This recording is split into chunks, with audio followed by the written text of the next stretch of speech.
Good morning, guys, and I hope you're having just a great week back in the real world after a wonderful Thanksgiving break. And I love the time at home with my family, but now comes my favorite time of year and all the excitement that leads up to Christmas, man. I'm just so excited about it. And we just finished a series here at FBCI on Psalms, and I have a psalm that I'd like to add to the playlist. This psalm is one that I go to often in my own life, and as I strive to raise godly children. Psalm 15 is a short psalm, but it gives us this great guidance for living in a fallen world. So let me share just a little bit with you, and if you have just a few minutes after you watch this video, you can practically go back and read the whole thing. It's only actually 5 verses is the entirety of Psalm 15. So Psalm 15 starts out like this. Lord, who can dwell in your tent?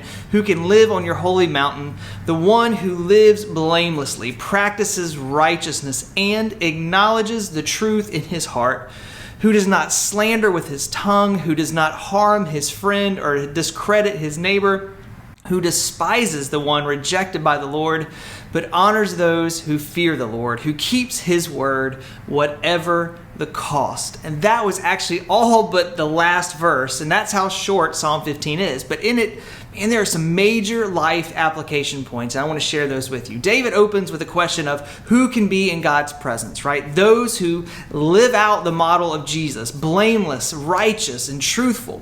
Now, of course, that is a tall order for us as fallen creatures, and God doesn't expect perfection from us, but he does delight in our effort to live out the model of Jesus in our lives. The next part is where it gets really practical. To dwell in God's presence, we have to watch our tongue, right? Especially in how we deal with other people. We can't slander or lie about others with our tongue and expect a close relationship with God. We shouldn't let our words harm our friends either. David uses the term neighbor here to have kind of a broad application. We should be mindful of the impact of our words or our others' words that we let come out through our own mouths.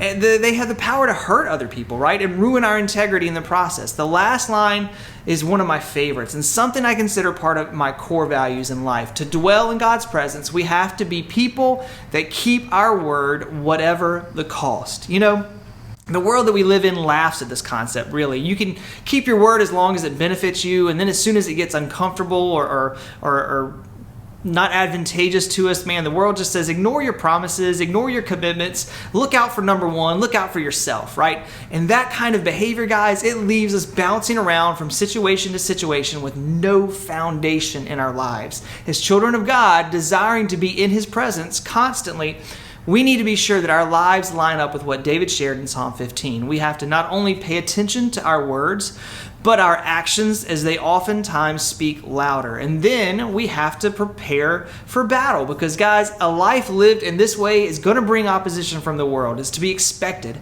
And those people in the world are going to have issues with us. So don't let their threats, their lies, or anything shake you, guys. Know that God is pleased when you live with integrity. And as David closes out Psalm 15, he gives us this last closing line. It says, the one who does these things will never be shaken. Guys, my challenge for you all this week is to take inventory of your life and where you're living out Psalm 15 and find out where you're also missing the mark in Psalm 15. And where you're living it out, guys, do those things more. And where you're falling short, stop the behaviors that are keeping you from really living out what Psalm 15 tells us to do. Live a life that honors God and let the world see him through you. So guys, have a great week, and we will see you all real soon.